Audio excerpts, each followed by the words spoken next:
Sindoor was conceptualized with a clear military aim to punish the perpetrators and planners of terror and to destroy their terror infrastructure.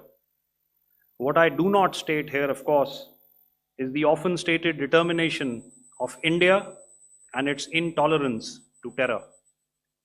It set into motion a very diligent and microscopic scarring of the terror landscape across the borders and the identification of terror camps and training sites.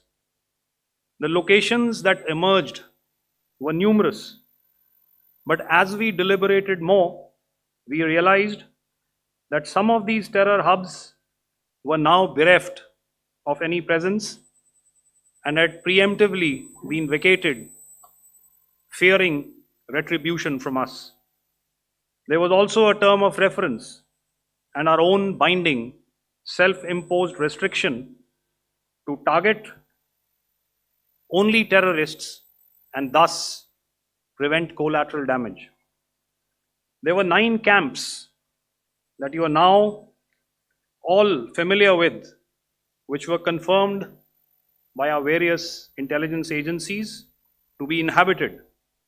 Some of these were in POJK, while there were others that were located in the Punjab province in Pakistan.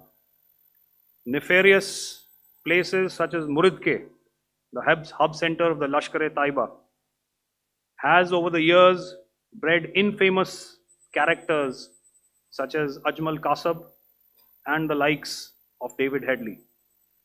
What followed was a careful scrutiny of each of these sinister locations, their layout, configuration, even the type of construction in each structure, and the terrain obtained around these.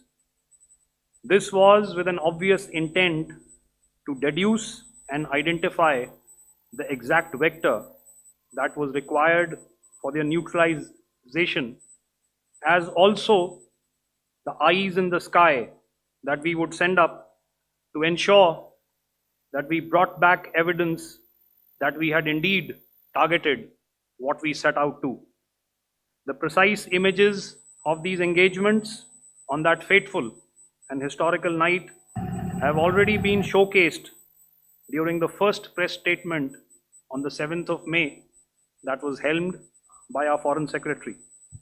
I have no doubt in my mind that we achieved total surprise, and those strikes across those 9 terror hubs left more than 100 terrorists killed, including high-value targets such as Yusuf Azhar, Abdul Malik Rauf, and Mudassir Ahmed that were involved in the hijack of IC-814 and the Pulwama blast. The line of control was also violated soon after by Pakistan, and the erratic and rattled response of our enemy was apparent from the number of civilians, inhabited villages, and religious sites such as Gurudwaras that were unfortunately hit by them, leading to a sad loss of lives. The Indian Air Force played a major part in these strikes by engaging some of these camps, and the Indian Navy provided wherewithal in terms of precision munitions. The Indian Air Force obviously had their assets up in the sky, and I will here request Air Marshal Bharti, the Director General of Air Operations, to detail for you the methodology that the men in blue adopted to successfully manifest this mission. Thank you, Rajiv. A very good evening, ladies and gentlemen. It indeed is a difficult time that we have to come here like this and brief you. We could have done without this, but we had no choice.